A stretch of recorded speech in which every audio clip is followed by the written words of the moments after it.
It was a stage 4 cancer diagnosis with the length of time to live from 12 to 18 months. When I'm most miserable is when I'm resisting what's happening. I want to stop death. I want to stop sickness. And that is just the recipe for heartbreak. And when you give that pain names and you talk about it and you stretch out your pain and you talk about it, it really took its power away, and it's allowed us to really focus on living. And we have now evidence of a beautiful life, of that resilience instead of the devastation. Welcome to Soul Sisters Get Real, the show that goes deep in who we really are and why we are really here. We're your hosts, Karen from the States and Eleni from Australia. We've had heartfelt conversations as soul sisters for years, and we're ready to share our truths, stories, and life lessons with you. And to inspire you to connect to your truest essence, which resides deep within your soul. There'll be tears, there'll be laughter, and there'll be no holding back. So sit back, relax, and let's get real about the things that truly matter. Today, we have a very special guest. Beth Montpas is one of my very, very close friends from a leadership emotional intelligence course I speak about a bit on here. And we met back in 2020. And today we have the pleasure of talking with Beth about some experiences in her life. Beth is a resilience and life coach, speaker, facilitator from Iowa. Life is messy yet beautiful. Who better, though, to have as a guest today than someone who is transparent and vulnerable about her own up and down path and create space for real, raw, authentic connection with others, which is so true. People who are ready for transformation and change. So thank you so much for being here with us. I can't wait to get started, Beth. Hey, Beth, welcome. Thank you. And I find it fascinating the way the universe always places us in positions where we really live what we're teaching. And you are a resilience coach, and you've had to live that big time. So can you share with us what you're going through at the moment, and perhaps just paint a picture of your life just before that went down? Yeah. Oh, I just got full body chills. So I am happy to be here with you and with your listeners.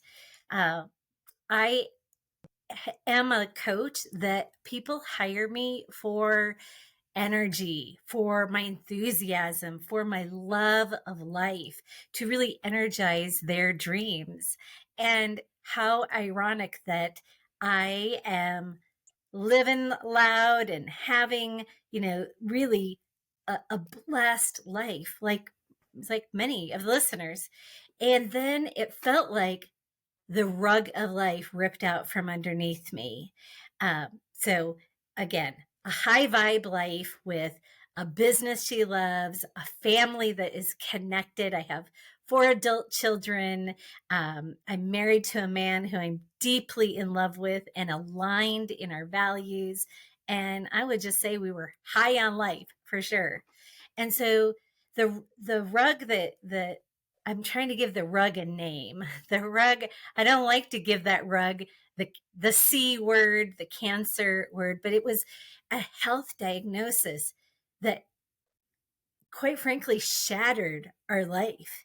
It was a stage 4 cancer diagnosis with the length of time to live from 12 to 18 months for my vibrant, young, almost 50-year-old husband. So it felt like, what did we do? How is this happening? And for the first time in my life, I started experiencing panic attacks. I couldn't sleep. I really just couldn't breathe. And I was focused on the card we were dealt, the sadness, the devastation, I was almost looking for evidence of our suffering. And I did, in looking for relief, I went to my doctor. I asked for some anxiety medication. Oh man, that didn't go well. And I'm not saying it's a bad idea for, it was a bad, it didn't match my body. It didn't work for me. So that didn't work. Well, I'll tell you what has worked, because it's been over a year. He is alive. Our lives are thriving, but not much has changed. We still have that. It's not like there was a mistake or anything. Yet I'm sleeping well. I can breathe. I can still support other women because I've been able to really be honest about how shattered life was, and when you give those, you give that pain names, and you talk about it, and you stretch out your pain, and you talk about it, just like in podcasts like this and in my own podcast, I felt that it really took its power away, and it's allowed us to really focus on living. And we have now evidence of a beautiful life, of that resilience instead of the devastation. Yeah, I would love to have you speak into, Beth. I will never forget, you and I were speaking on the phone, and I had a client that I was working with that her husband had been diagnosed with cancer recently. And the thing that you said to me that I would love for you to speak into, because I know you have embodied this and lived this, is you talked about imagining the worst case scenario and how we think that's going to help us because we're prepared, and yet it doesn't help us, it hurts us. And Yeah. so what did you do in your life to get to a space of realizing that being worried about it or the worst case scenario was not serving you? Yeah. Well, I learned that is no way to live, to like rehearse or practice what possibly could go wrong. It's sort of like, and many of us are mothers, I'm guessing, that are listening to this podcast, but when our children drive away from our house, there's an instant where we think, what if they're in a car accident? And what if all my children are in that car? And for a moment, we think we'll almost prepare ourselves better if we think through it, or that it won't happen if we think of it. And in reality, that is just torturous. It's scarcity. It is just torture. It's more suffering. And so what helped me get out of that was breathing. Oh my goodness, just breathing. Uh, it was not denying or minimizing our situation, is being very honest about it, being authentic, being transparent, sharing it, and yet being very present to exactly what it is. It's not jumping ahead to what will it look like to have someone, dying in a hospital bed, or, what will the journey look like? It is breathing, staying present. And this is not surprising that my friend Karen Bird taught me this other thing, and that is dropping it from my heart, or releasing it from my heart. It is, again, not running away from it. So, if I wake up anxious, I literally can say, I am feeling anxious. I am feeling worried. And I feel it, feel it, feel it, like not denying it, not trying to just gloss over it, but to feel it. I even will cry for just like a second, but I'll just feel it. And then I will think of that kind of energetic opening of the bottom of my heart, or the back of my heart, and let it dump out. Is this sounding familiar? Karen, you taught me this. In And Puerto it's Rico. like, yes, yes. We were on a vacation together, sitting by the pool, and somebody else in our group was having a breakdown about something. And I hear her sharing this, and I'm thinking, this is good, because we all have stuff that hits us in life, and we get to handle it. We get to not just pour alcohol on top of it, or food on top of it, or shopping, or busy. That's mine. I was just staying really busy, working 10 or 12, 14 hours a day. If I can just outrun this thing, right?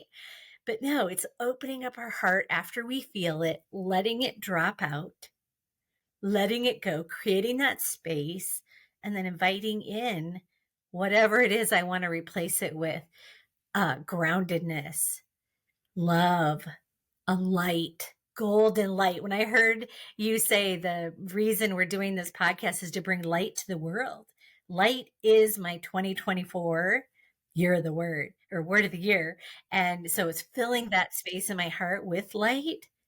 And and that's just been one of the tools that has helped me, and I have to do it daily, sometimes hourly, to not catastrophize my life, not to be you know, thinking way ahead. Why is it when something happens in our life?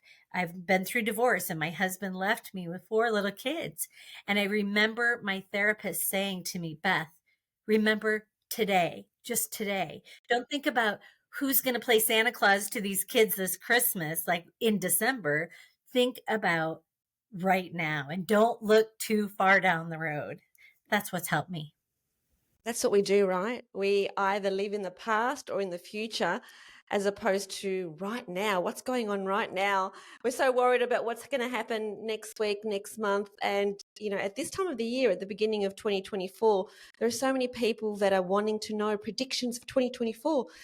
And here we've got a beautiful day and the sun is shining, and it doesn't matter what's going to happen in the future. Let's just focus on today. But you said something really important, Beth, which is you said that, we think that we need to prepare ourselves for something happening, and that if we believe in the negative of something happening, then it will prepare us for that event should it happen. But it doesn't work out like that. What happens is that you just end up being really stressed for a longer period of time, and nothing can prepare you for, say, the passing of a loved one. So even if you sit there and worry about it for 6 months, when they pass, because eventually we all will, that's not going to make that day easier. So Yeah. why be in that energy of wandering and and missing out on what's going on right now? But I have got a question for you about your husband. So these are the techniques that are helping you to get through the day and to thrive, and not to be in that state of anxiety and depression and so on. But are you finding that you feel responsible for his energy? Are you like, how are you distancing yourself? Not distancing, but how are you protecting your energy when he's having down days? Like, how are you managing that? Because personally, I find that, when my partner has days that are off, I initially, my default position is to link into that and want to resolve it for him. And I have learned to, okay, it's okay. Like, he's just having one of those days. And it doesn't mean that I need to be down there with him. I can be available for him, but I don't need to be down there with him. So how do you navigate that with such a big issue? Well, very similarly, I accept that he is where he is and I get to be where I am, and not trying to convince or prove or change or cajole or shame them into a different way of seeing things. And so, in a way, I sit with him and hold his hand when he is in that, seeing it differently. Now, I will say he is a very analytical thinker, and he is very logical, and he accepts this so much better than I did, because I'm this optimist. I am like, this isn't happening. This isn't how my life. No, this is not the plan.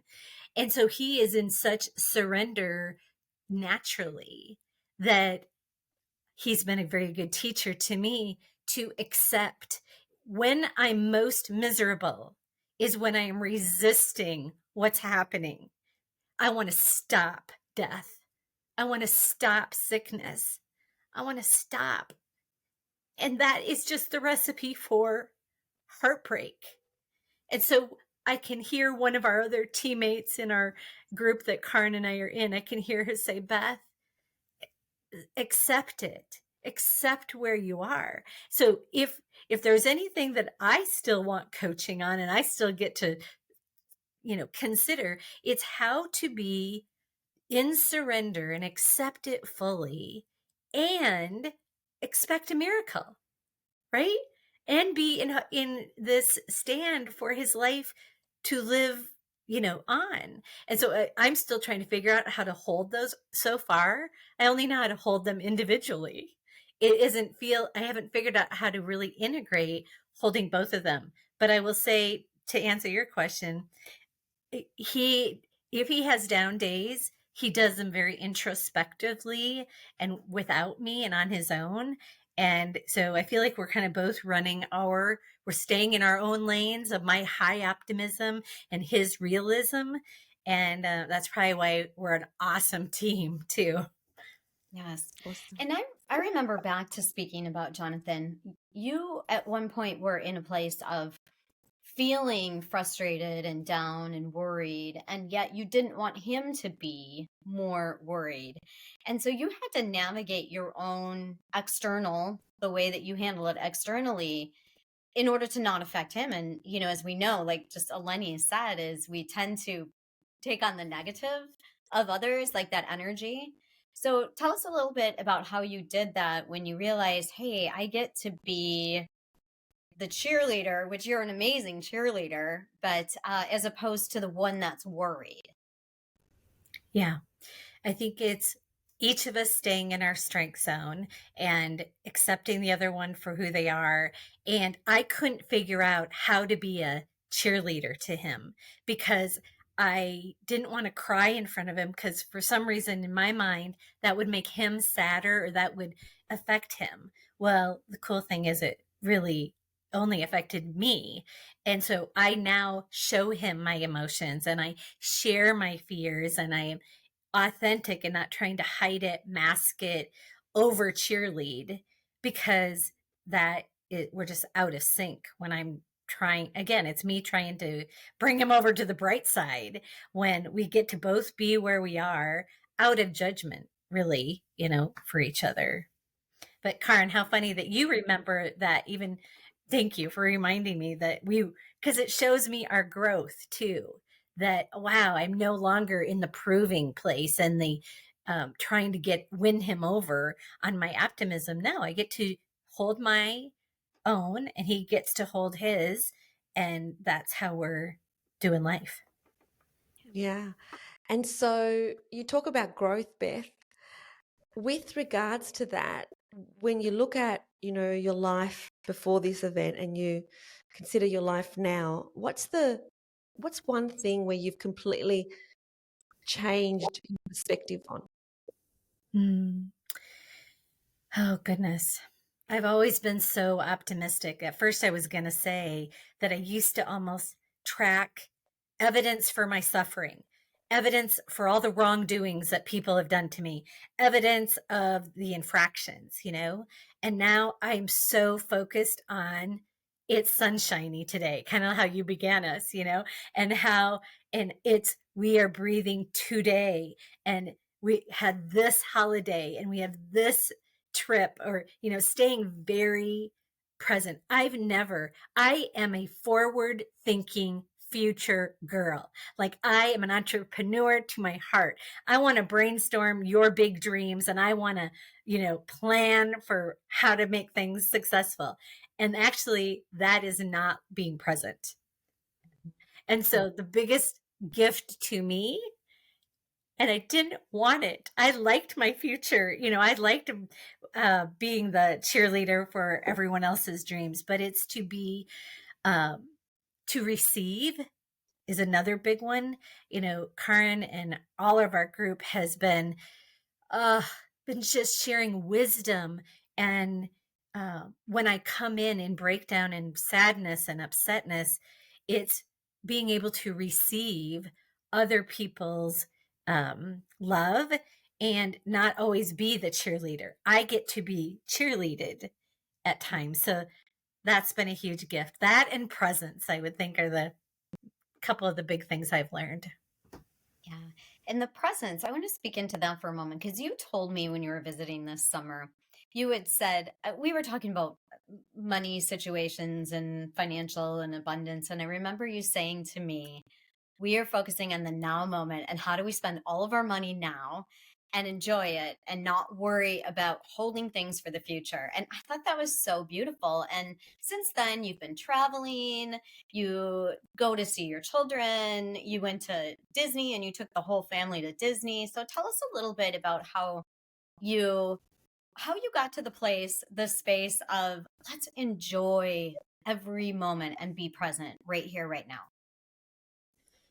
You know, right here, right now is exactly it. It is life is now. I feel like we're living urgently. We have just been handed a opportunity to turn the throttle way up, to go all the way. None of this someday business. And I know that's cliche. A lot of people say that, but truly it is about trust.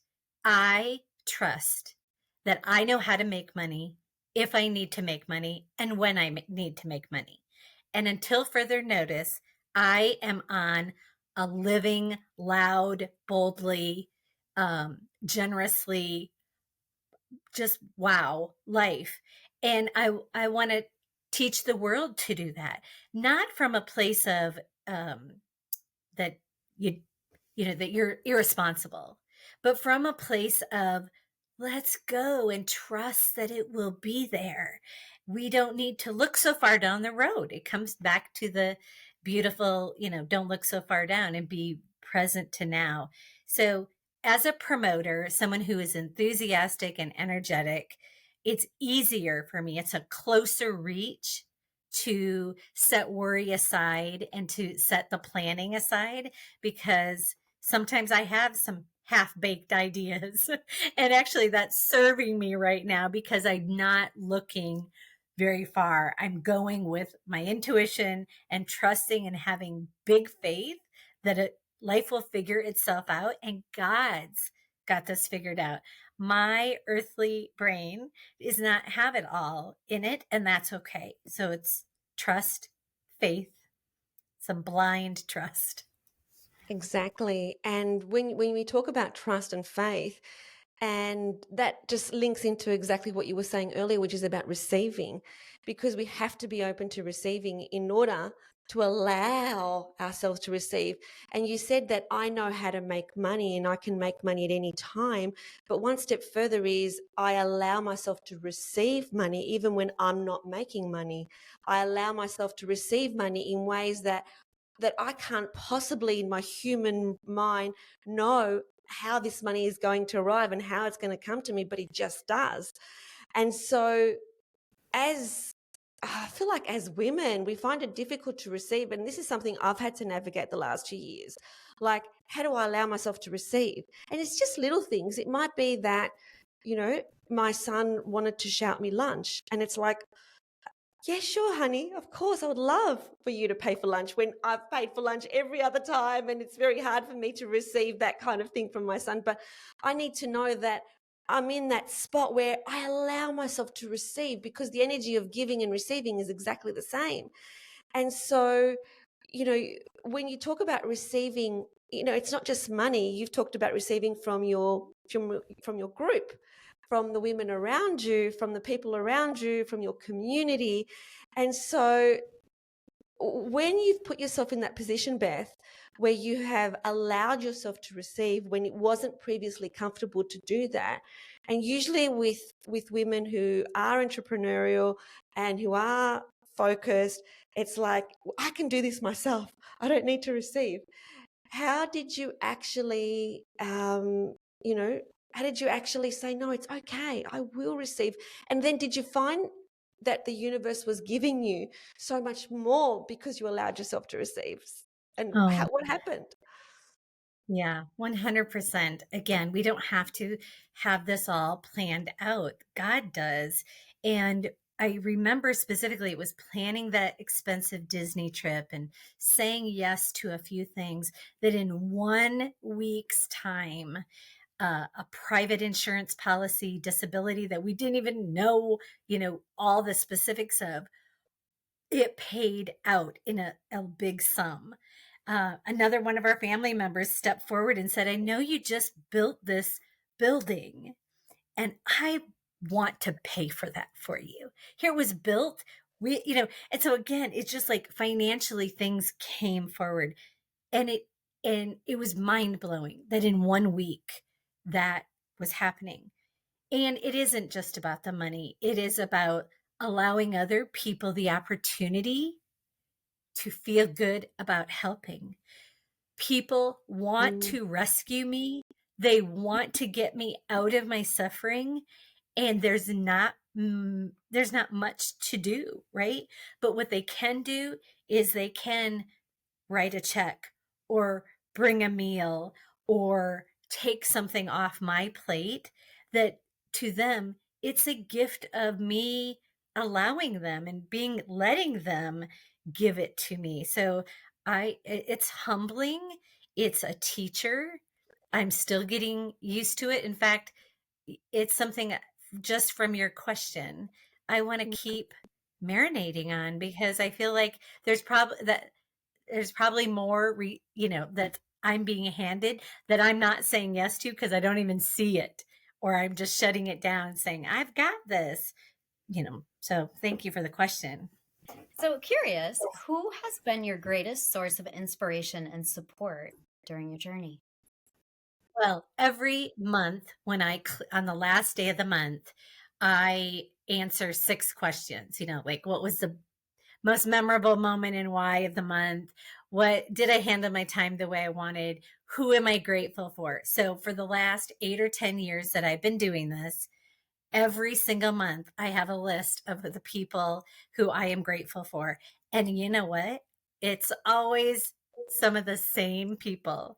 Of course, it's almost always my husband, because the yin and the yang to each other, my energy and enthusiasm to his critical thinking. Like I'm always so grateful that I have that slant in my life.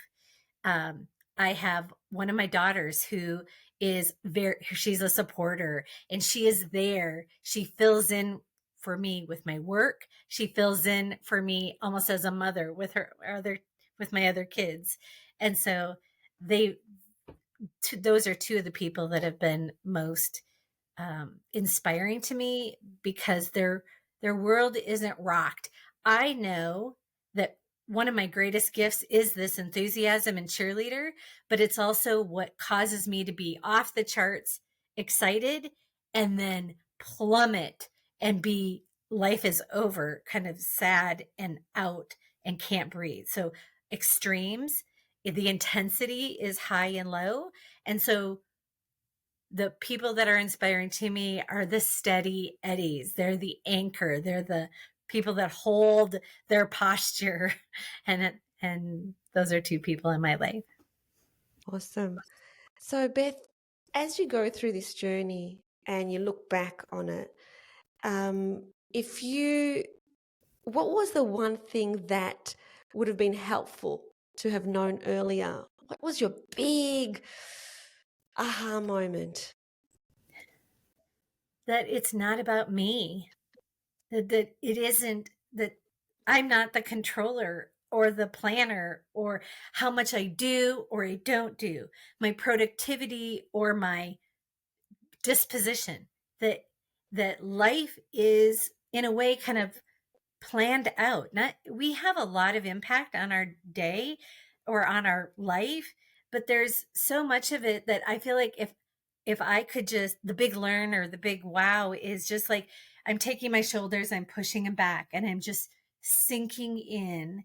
And it's taking out the intensity of life and letting it roll, and being in that surrender and acceptance, and finding the not making it wrong. And I'm thinking specifically of my divorce when my husband left after 16 years, and these kids. I pushed back. This is wrong. You can't leave us. Don't do this. Dads don't do this. It was me resisting life. And what I realized is it was an opening. It allowed a space in my life for Jonathan, for a husband number two. I couldn't see the big gifts, and I can't see the big gifts now. Or I'm starting to see them, but it's been harder to see because I honestly was totally freaking triggered when people said, "Where's the silver lining in this cancer journey?" And I was like, "Are you kidding me? There isn't one." And I was like, you are wrong and I am right about this.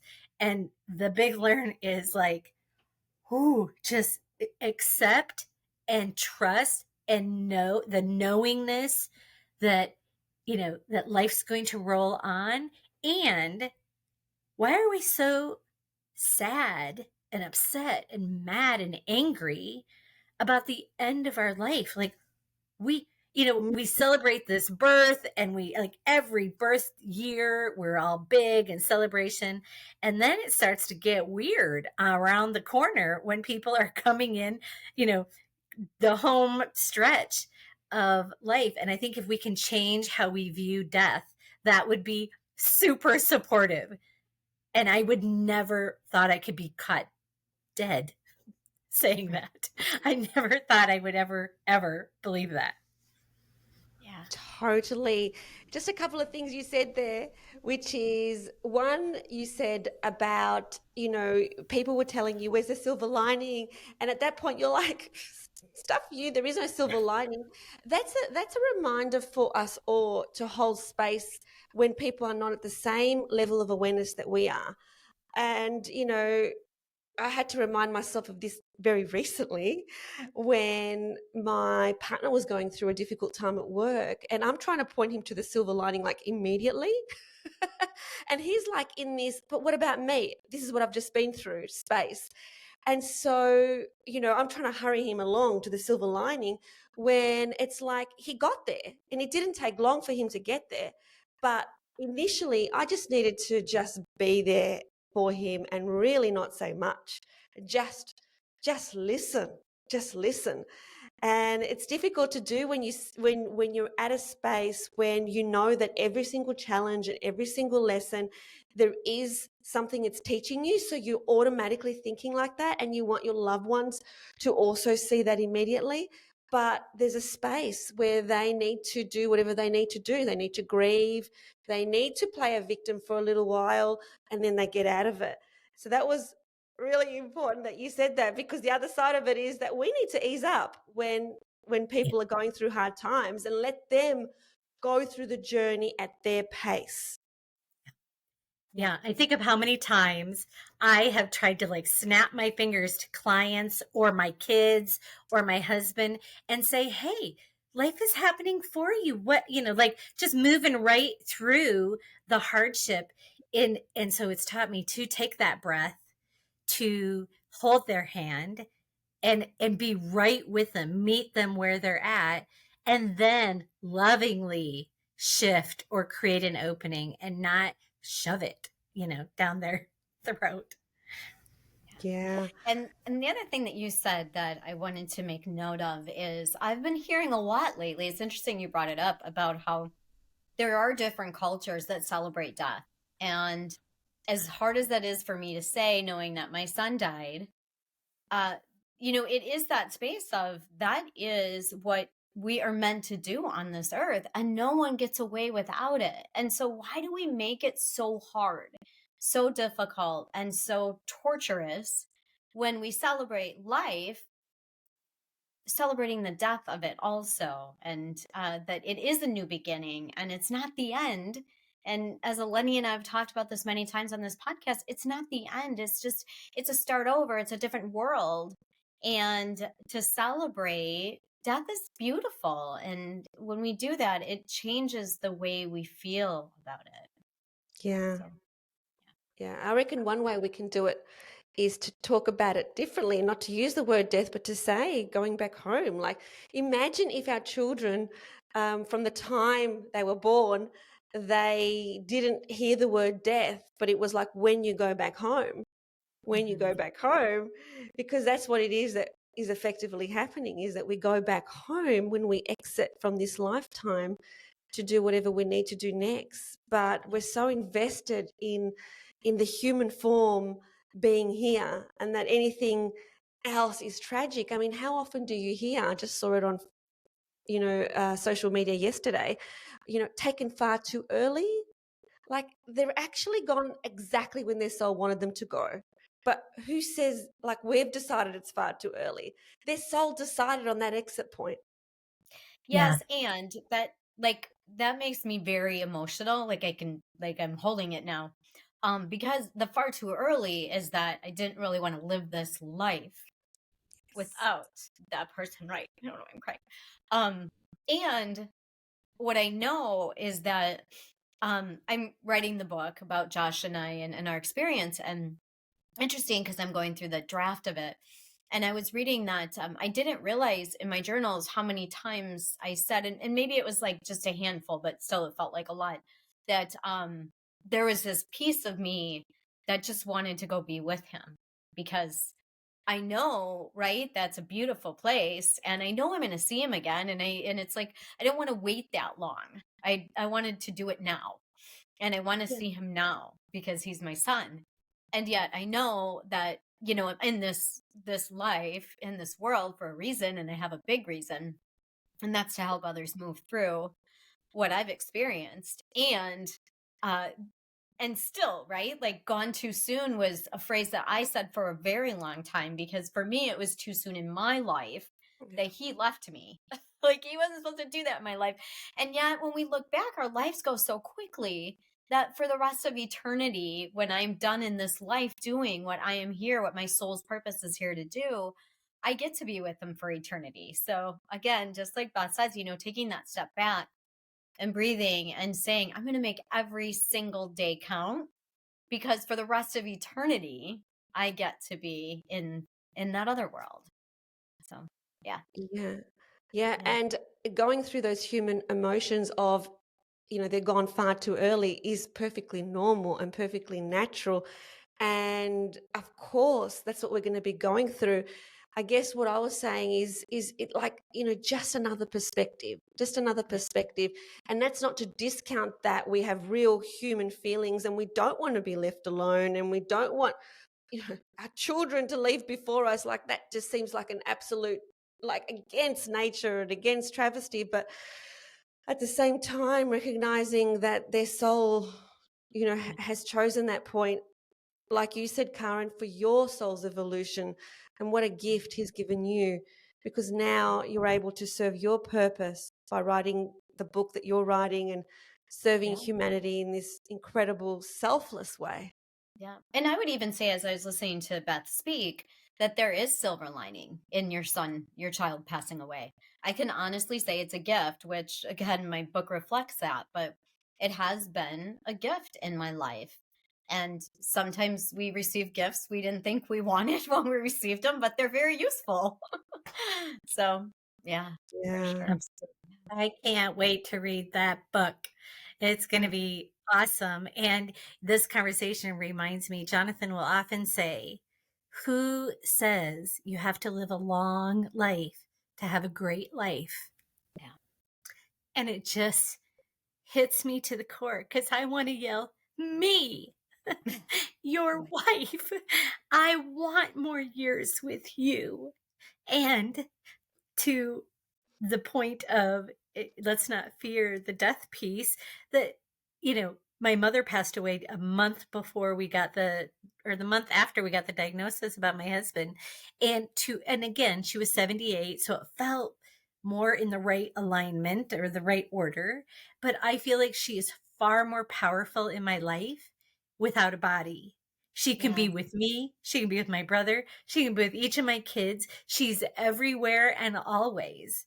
Mm, And I'm often kind of inviting myself to, if I can have that view of my mom, I can have that view of my husband, but I'm not there yet because I'm still, I still am like, no, you heard in the beginning when I said almost 50 years old, I was emphasizing that. And mm. so I still am getting to practice letting go and trusting and faith that you don't have to have a lot of years to have a powerful, great life, as Josh Bird showed us too. That's so Yeah, beautiful. Yeah. absolutely. A book that you might be interested in reading if you haven't already, Beth, by Joyce Maynard. And it was basically she found the love of her life, and he passed within 18 months of their wedding. I can't recall the title. I just know Joyce because she's one of my favorite authors. So consider just reading another perspective. But the thing is, Beth, as you know, like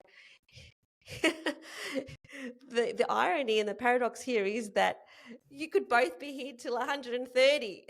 Right, right, But right. you had to go through that challenge and Yeah, that belief and that trust anyway in order for both of you to grow, because that's one of the catalysts that you both chose in this lifetime to experience. We just don't know, do we? And it could be tomorrow for any of us, and that's the yeah, reality. That's the yeah. reality. So, Beth, we have a question for you that we end every podcast with. And what we'd like to know is, what does Soul Sisters Get Real mean to you? Because that's the name of our podcast. Ooh, and it's a beautiful title. To me, it is heart to heart. It is solid love, and that we're better together. That the sisterhood, and just, it's sharing, it's being transparent, it's doing life together in the sisterhood. So I am glad to be part of this richness today, and that's what that means to me. Awesome. Thank you. Beautiful. And I just wanted to, as we end, mention that, when you think about the silver lining for you, you have such a beautiful relationship with Jonathan, and we acknowledge it and see it all the time in our group, and how much you adore and love him. And how beautiful is that you're not in the space of, because you hear from so many people how they can't stand their spouses or their partners, or life is so rough, and yet you love every single moment. And so the silver lining is that you get to have him Yeah. right now. Yeah. I feel like there's a book in me possibly about this deep appreciation for our partner, and we couldn't be more different. So you don't have to be alike, you don't have to like the same things, but to just have that respect and love and admiration and appreciation, not waiting till it's almost taken away from you. Don't get, don't get that only when it's possibly taken from you, but to have that deep gratitude, deep connection now. Beautiful. I want to thank Beth and Karen today, my co-host, because you both open your hearts, and you just let the tears flow, and you allowed yourselves to be vulnerable, and you talked about really hard, difficult topics that it's easier for us, to talk about from a conceptual point of view, but you guys have been through it. You're the warrior women. So thank you for opening your hearts on this episode. It was a really special, beautiful, beautiful episode. Thank you. Thank you. Thank you. Thanks for watching. We hope you loved it. And if you did, please like this video and subscribe to the channel. And remember, always connect to your truest essence. And choose love. We'll see you next time.